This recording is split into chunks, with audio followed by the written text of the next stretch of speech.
Hello there. They call me Mr. E. Now, have you ever come across the discussion about free higher education? Like whether university, college, TAFE should be free for students? There is this common belief here in the 21st century that people with aspirations of living a prosperous life should be finishing high school and getting a degree or a diploma to obtain particular skills to land a good job, maybe even advance their social standing. But the question is, should this be paid for by the student or by society? After all, it's a choice, right? If people want to just bum around uni for a few years while they figure themselves out, why should the taxpayer have to foot the bill? Now, if you've heard this type of rhetoric, then you've probably known the debate. So, is higher education even that important for society? Or is it just a self-centered, notch on the belt kind of thing for someone? My name is Mystery. For reasons unknown, I have been thrown back into the past almost 100 years, and this is my story. Now, before we start talking about higher education here, let's talk about something we can all agree on, I hope. General education. Going to school. Education is important in modern society as it helps it function more smoothly. A literate population can participate in daily functions, read street signs, maps, follow instructions, timetables, etc. Economically speaking, because this is what everyone seems to focus on really, a literate population makes a better workforce, i.e. they help workplaces and the economy operate with higher productivity. Higher productivity means more growth and profits. So when little kids are just old enough to enjoy the world, they are forced through the sausage factory known as the education system, starting at kindergarten and moving through to about middle school. Here, they are conditioned to respond to bells, timetables, and acquire basic knowledge to make them good workers in the economy.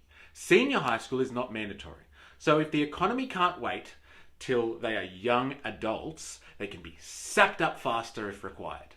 Now, that was a very cynical view of the education system, but make no mistake, it is crucial for churning out working people.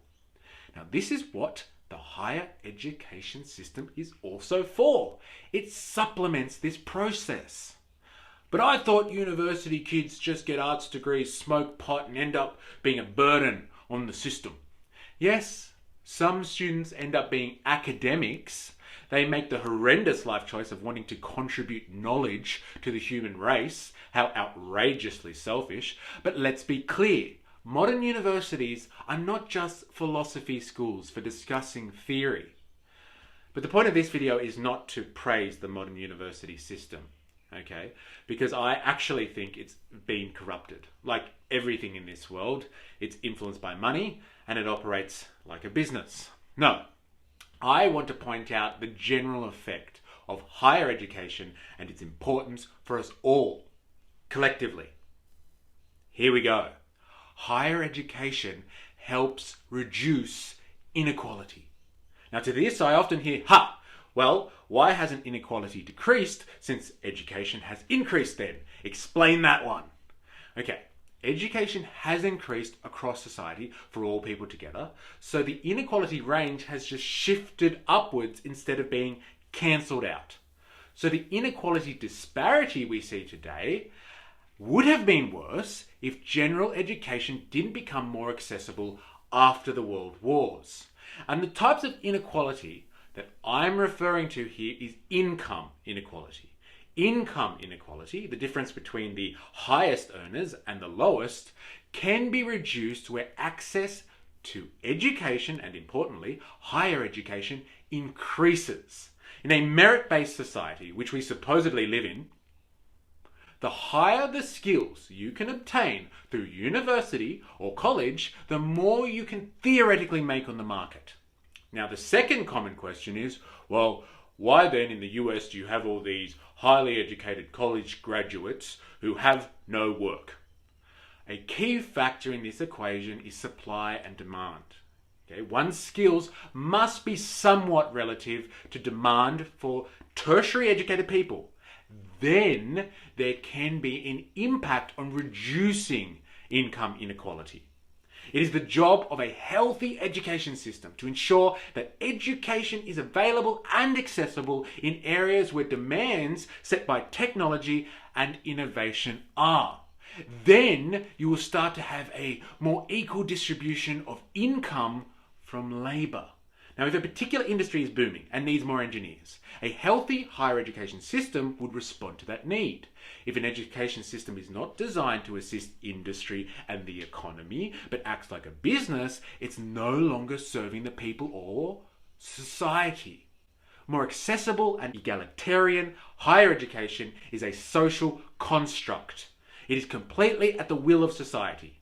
Here are some countries providing free university education: Germany, France, Greece, Denmark, Norway, Spain, Kenya, just to name a few. Limiting education to monetary terms and making it about membership in a prestigious institution ensures class divisions and promotes income inequalities, basically helping to keep the top at the top and monopolize the highest income brackets. I have heard time and time again of stories of working class people breaking into the middle and upper classes thanks to the free university system that was provided in Australia in the 70s and the 80s. It strengthened the middle class and provided that nation with skills in the population that were integral to embrace the information age and the 21st century. But it's no longer a good idea? Why? Has the human race just stopped advancing since the 80s? Now, in revolutionary Cuba, one of the first things Fidel and Che looked at doing was upskilling the Cuban workforce through general schooling and, importantly, higher education. They needed to industrialize the nation and make it a force to be reckoned with in the Americas.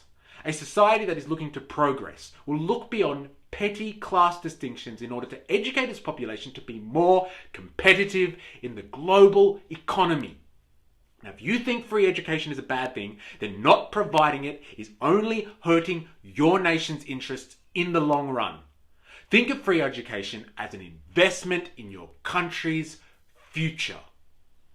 Now, if you thought this was interesting, share it with someone who needs to hear this and give it a like. And please, subscribe for more. There is much to learn before we can unlock the revolution. Remember, I am, you are, we are a mystery.